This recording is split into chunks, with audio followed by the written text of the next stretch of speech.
दोस्तों, आयुर्वेदिक एस्ट्रो के इस चैनल में आपका हार्दिक स्वागत है।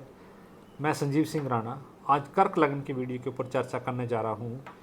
कर्क लगन का जो स्वामी है वो छठे घर में छठे भाव में विराजमान है, अर्थात रोग और दोष के उसमें विराजमान है। तो मैं इस कुंडली के ऊपर विवेचना पूर्ण रूप से करने जा रहा हूँ। मुझे आशा है कि आप इसको पूर्ण रूप से सुनेंगे और मेरे इस चैनल को आप सब्सक्राइब करेंगे, शेयर करेंगे और लाइक करेंगे। तो आइए चर्चा जो है वो शुरू करते हैं। ये जहाँ 4 नंबर लिखा है प्रथम भाव में, तो इसका मतलब है कर्क राशि अर्थात कर्क लगन। इसका इस जातक की जो है वो कर्क लगन है और धनु राशि है। कर्क लगन और धनु राशि, क्योंकि धनु राशि में जो है वो चंद्रमा विराजमान है, तो धनु राशि अच्छी मानी जाती है, कर्क लगन भी अच्छा माना जाता है। कर्क लगन का जो स्वामी है डिग्री है वो 28.53 डिग्री होने के कारण ये लगन जो है थोड़ा बढ़ापे का है। और इस लगन का स्वामी जो है वो ये धनु लगन में विराजमान है, अर्थात लगन में तो उच्च का जो स्वामी है वो लगन का स्वामी जो है वो उच्च में जाकर विराजमान हो गया, अर्थात लगन का स्वामी जो है वो राशि के घर में जाकर के विराजमान हो गया है, राशि के घर में विराजमान हो गया है। तो एक किस्म से तो ये भाग्यशाली कुंडली मानी जाती है। परंतु इस कुंडली का जो 50% भाव जो है वो अर्थात रोगों के कारण में, दुश्मनों के घरों में, तो इस जातक की कुंडली में मेन ये रहेगा कि इस जातक को चष्ट संबंधी जो है वो दिखते रहेंगे, रोग रहेंगे और शत्रु जो है वो इसके ऊपर प्रभावशाली रहेंगे। अर्थात चंद्रमा का बल जो है होता है वो धनु राशि के कारण शत्रु तो होंगे नहीं, यहाँ पे धनु राशि विराजमान है, शत्रु नहीं होंगे। मैं इस भाव का बता रहा हूँ आपको, क्योंकि इस भाव का मालिक यहाँ चला गया तो इसका जो फल है वो तब बता रहा हूँ। शत्रु तो ज़्यादा नहीं होंगे, जो अगर होंगे भी तो वो उसके ऊपर प्रभावशाली होंगे, कम शत्रु होंगे परंतु प्रभावशाली होंगे। रोग भी कम होंगे, क्योंकि चंद्रमा जो है वो इस घर का मालिक। अगर यहाँ घर में राशि कोई और होती, बृहस्पति ना होता, अगर कोई और राशि होती तो इस जातक को बहुत ज़्यादा रोग होते और ये ऋणी भी होता, अर्थात इसका जो है वो बल जो है इतना ज़्यादा अच्छा नहीं होता। तो ये चंद्रमा होने के कारण जातक मनमोहक होगा। जैसे जैसे चंद्रमा की रोशनी बढ़ती जाएगी, पूर्णमासी के दिन बढ़ते चेहरे, जातक का चेहरा जो है चंद्रमा की तरह खिल के नजर आता होगा। परंतु अमावस्या के समय जब सूर्य और चंद्रमा एक राशि में होते हैं, तो एक ही राशि में होते हैं, तो इस कारण से अमावस्या के कारण जो है इसका चेहरा थोड़ा सा मुरझा जाएगा। अर्थात ये जातक जो है अपने लाइफ के डिसीजन जो ले वो पूर्णमासी के आसपास ले, क्योंकि कर्क लगन है। कर्क लगन जो है वो चंद्रमा से रिलेटेड माना जाता है और चंद्रमा की ही राशि यहाँ पे विराजमान है। चंद्रमा की राशि जो है वो यहाँ पे धनु के राशि में विराजमान है। अर्थात ये जातक ऐसा जो है वो पूजा पाठ से संबंधित, मतलब अर्थात भगवान के प्रति आस्था रखता होगा, ऐसा मुझे प्रतीत होता है। अब आते हैं हम दूसरे भाव में जो है वो सूर्य का भाव मौजूद है। सूर्य का भाव जो है, जो सूर्य है इस लगन का स्वामी, जो इस भाव का स्वामी सूर्य जो है वो विद्या के स्थान में जाकर के विराजमान हो गया, जो 3 बिल्कुल मतलब कम डिग्री का है। तो सूर्य जो है वो बड़ा उच्च तो नहीं है, परंतु ऐसे जातक को जो है वो नौकरी संबंधी जो है वो आय प्राप्त होती होगी। जब यहाँ पे कोई अगर चंद्रमा विराजमान होता या बुध विराजमान होता या दूसरा ग्रह बृहस्पति विराजमान होता, परंतु ये नहीं मुझे पता कि जो जातक सरकारी नौकरी कर रहा है, परंतु सरकार से रिलेटेड कोई ऐसे प्रोजेक्ट होंगे जिनसे जरूर ये संबंधित होगा, परंतु ये जातक जो है वो नौकरी ही कर रहा होगा, क्योंकि इसके विद्या का जो इसकी जो विद्या सूक्ष्म बुद्धि जो है, इसकी विद्या जो है वो धन कमाने में, अर्जित करने में जो है वो काम आएगी। इस भाव का स्वामी जो है इस घर में विराजमान होने के कारण इसको जो शुरू में भी अच्छी विद्या मिली होगी, और जो सूर्य जो है वो मंगल के घर में विराजमान हो गया है, तो इसको अच्छी विद्या जो है वो इसने अच्छी विद्या ग्रहण की होगी। अब आते हैं हम तीसरे भाव के ऊपर। तीसरा भाव जो है वो पराक्रम का माना जाता है, अर्थात पराक्रम आपका दूसरों के ऊपर आप कैसा प्रभाव रहेंगे, आप टीम लीडर होंगे या आपका पराक्रम जो इसका मतलब मानिक है वो केंद्र में विराजमान है और मंगल के साथ विराजमान है। तो बुध का अपना कोई प्रभाव नहीं होता है। बुध जो मंगल के साथ विराजमान है, 12 डिग्री का बुध है, जो 19 डिग्री के मंगल के साथ, युवावस्था के मंगल के साथ विराजमान है। तो युवावस्था का मंगल के साथ विराजमान होने के कारण बुध जो है मंगलवत ही प्रभाव आपको प्रदान करता है। तो ये इस घर का मालिक कन्या राशि का बुध जो केंद्र में आने के कारण अच्छा माना जाता है और शुक्र के घर में है। तुला राशि में जो बुध है वो अच्छे मित्र के घर में विराजमान है। और तो इसका मतलब ये हुआ कि जो आप पराक्रम होगा वो बहुत उच्च तो नहीं होगा, परंतु आप जो व्यवसाय करेंगे या आप जहाँ पे जॉब करेंगे वहाँ भी आपका पराक्रम जो है उच्च अच्छा रहेगा।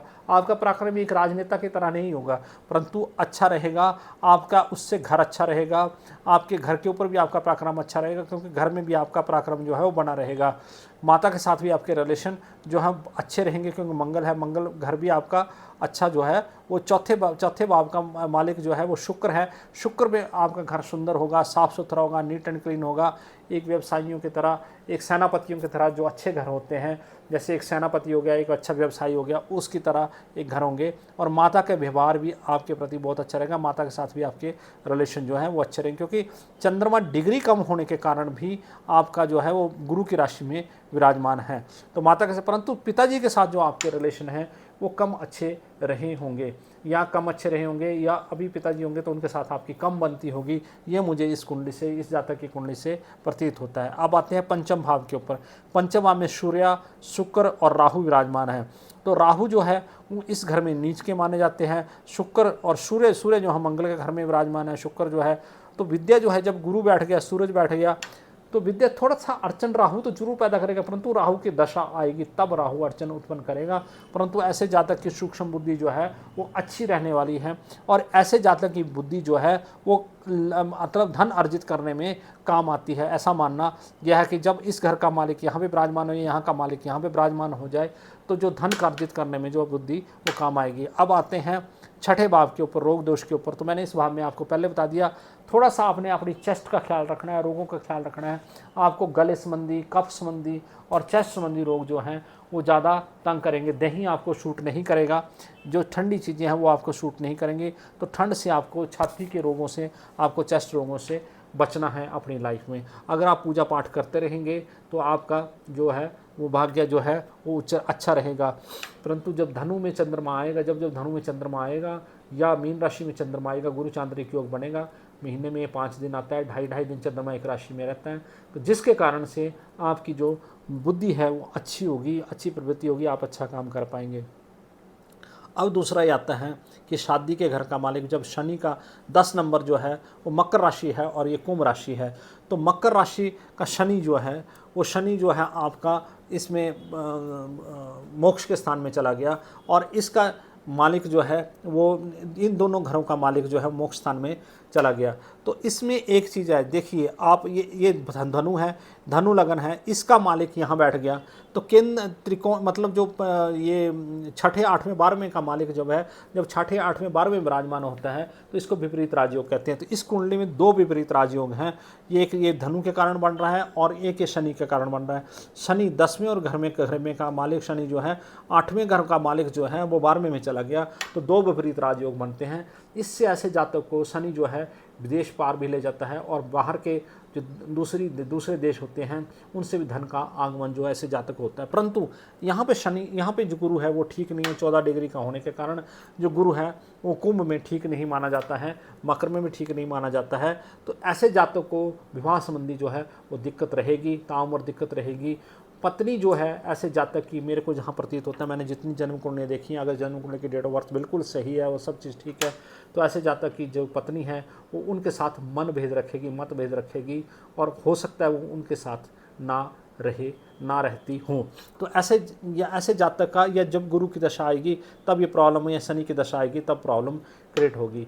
परंतु ऐसे जातक की पत्नी जो है, या तो जॉब कर रहे हो तो एक स्टेट में जॉब कर रहा है, एक दूसरे स्टेट में जॉब कर रहा हो, परंतु जो कमरे होते हैं वो अलग अलग, अगर पत्नी में समन्वय अच्छा होता है, समन्वय अच्छा है, तो एक कमरे में रहता है, एक दूसरे कमरे में रहता है, ऐसा मुझे इस पत्री से प्रतीत होता है।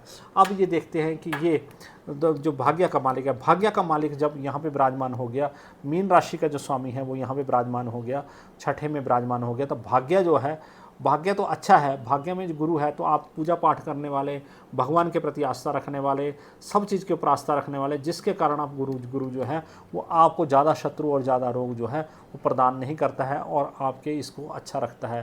परंतु आपको चेस्ट संबंधी रोग के ऊपर जो है वो ज़्यादा ख्याल रखना होगा।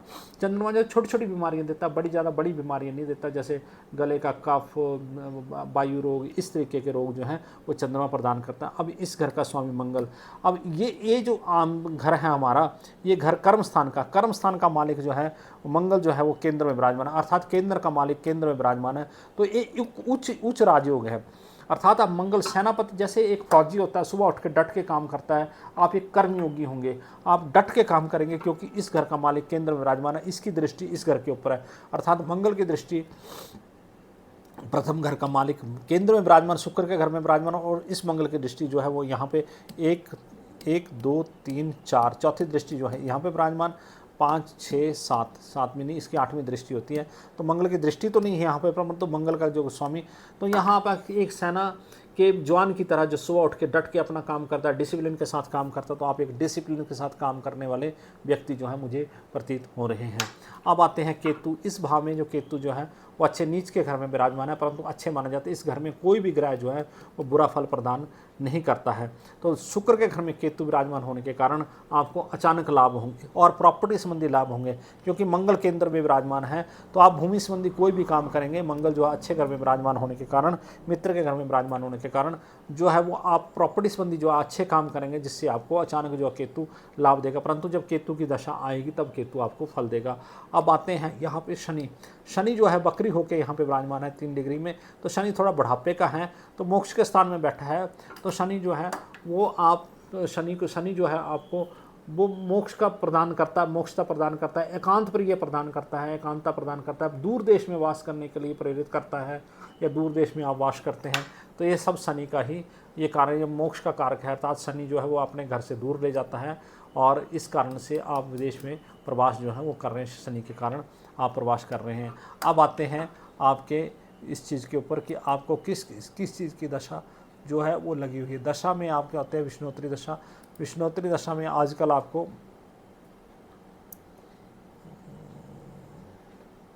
राहु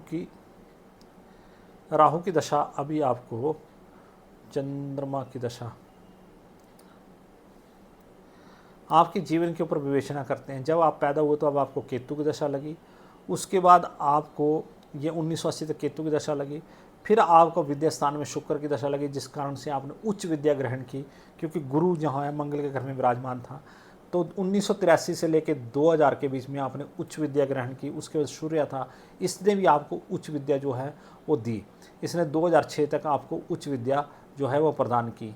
तो 2006 तक आपने जो अच्छी ये जो आपका जो 20 साल और 6 26 साल और 5 साल, तो ये आपका जो बचपन का योग है, इसमें तो मैं कुछ नहीं बोल सकता, परंतु ये 20 और आगे सूर्य की दशा में आपने अच्छे, क्योंकि विद्या स्थान में है, सूक्ष्म बुद्धि आपकी अच्छी है। आप जो भी आज ग्रहण कर रहे हैं, जो भी कमा रहे हैं, वो बुद्धि के बल पे ही कमा रहे हैं, बुद्धि की वजह से ही आप लोग कमा रहे हैं। ये नहीं मुझे पता आप किस ट्रेड में काम करते हैं, परंतु जो कुछ भी आपने जीवन में अर्जित किया है वो बुद्धि की वजह से ही अर्जित किया है। ये शुक्र और ये दशा भी आपके जीवन में आई है, तो शुक्र ने आपको, जो आपकी जवानी है वो शुक्र ने आपको मतलब पढ़ाई के टाइम में आपको शुक्र की दशा रही, तो वो काफ़ी लग्जरियस दशा रही, आपकी अच्छी दशा रही, जिसमें आपको किसी भी चीज़ की जो है वो कमी नहीं दी। सूर्य ने भी आपको किसी भी चीज़ की कमी नहीं दी। अब जब चंद्रमा आया वो 2006 से लेकर 2016 तक, तो इसमें इसने आपको छोटी मोटी बीमारियां जो है वो 10 साल में जरूर दी होंगी, और मेरे को पूरा विश्वास है कि आपको चेस्ट संबंधी जो है कोई ना कोई दिक्कत जो है वो हुई होगी, क्योंकि चंद्रमा इसमें बैठा है। परंतु आप भगवान से रिलेटेड अगर पूजा पाठ से रिलेटेड कोई जो भी अगर पूजा पाठ करते होंगे तो बीमारियां कम होने के चांसेस है। परंतु बीमारियां लंबी चौड़ी बीमारियां कोई नहीं होंगी, छोटी मोटी बीमारियां जैसे गले का इन्फेक्शन हो गया, थ्रोट इन्फेक्शन हो गया, चेस्ट इन्फेक्शन हो गया, इस तरीके की बीमारी जो है इस छाती के इस हिस्से का कारक होता है। तो ये 10 साल का जो ये है। अब आते हैं मंगल। जो मंगल आपका विराजमान है, मंगल आपका कुंडली में जो विराजमान है, हाँ केंद्र में। अब आपकी ये जो मंगल की दशा है, मंगल आपका केंद्र में विराजमान है, तो 2016 से ये 27/3/2016 से जो आपकी दशा है वो 2023 तक बहुत अच्छी दशा रही, क्योंकि केंद्र का मंगल है, 19 डिग्री का मंगल है। इस दौरान आपने कोई भवन, वाहन या भूमि संबंधी जो है भूमि भी जरूर खरीदी होगी, आपने घर भी बनाया होगा। इस दौरान जो है आपने घर भी बनाया होगा, और बहुत अच्छा घर बनाया होगा, और मतलब बड़ा विशाल जो घर बनाया होगा, ये भूमि संबंधी आपको कोई ना कोई लाभ जो जरूर हुआ होगा। अब आते हैं राहु के ऊपर। राहु जो है वो आपका यहाँ पे विराजमान है। राहु जो है वो थोड़ी सी आपकी बुद्धि भ्रमित करता है। ये राहु जो है वो 2023 से अब 2041 तक है। जो आपने ख्याल रखना है, आपने सर्वप्रथम अपनी हड्डियों का ख्याल जरूर रखना है, क्योंकि सूक्ष्म बुद्धि के स्थान में है। राहु 2 चीज़ें हैं। राहु जिंदगी में वीर्य की कमी करता है, वीर्य का नाश करता है, और हड्डियों को कमज़ोर होना जो है, और मानसिक टेंशन, जब आपकी लाइफ में आपका जो हड्डी मतलब जो अर्थबल जो कम होगा, जो आत्मिक ताकत है वो कम होगी, तो मानसिक टेंशन भी रहेगी।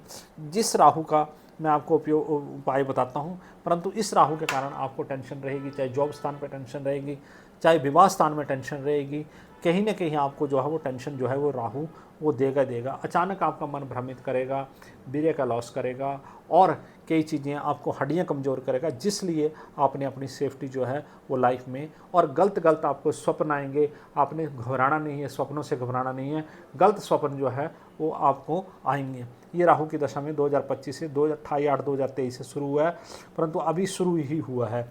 तो इसके लिए आपको जो बारले होते हैं, बारले का दान जो है आप किसी अनाथ आश्रम वगैरह में करें। बारले जो है वो अनाथ आश्रम में डोनेट करें।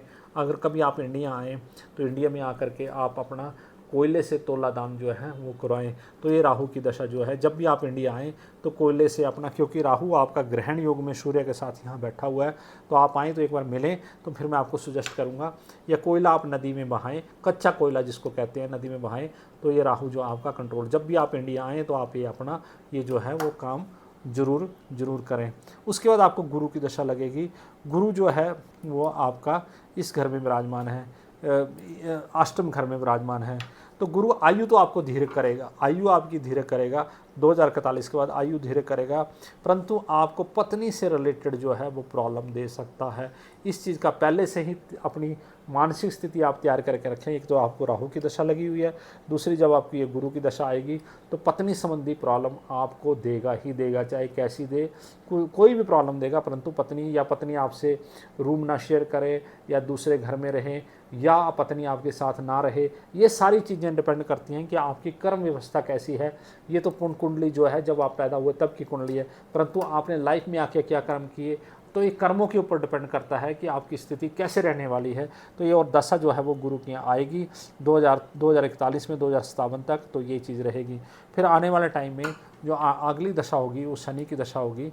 जो शनि की दशा है, वो शनि की दशा जो है वो आपके लिए अंत के टाइम में अच्छी रहने वाली है। अब हम इस चीज़ के ऊपर, तो ये एक विष्णोत्तरी दशा और होती है, उस चीज़ के ऊपर इंटरप्रिटेशन में आपको बताना चाहता हूँ। अष्टोत्तरी दशा में ये सेकंड फेज में आपको क्या लगा है, शनि चंद्र रिपोर्ट्स में, एक मिनट, दशा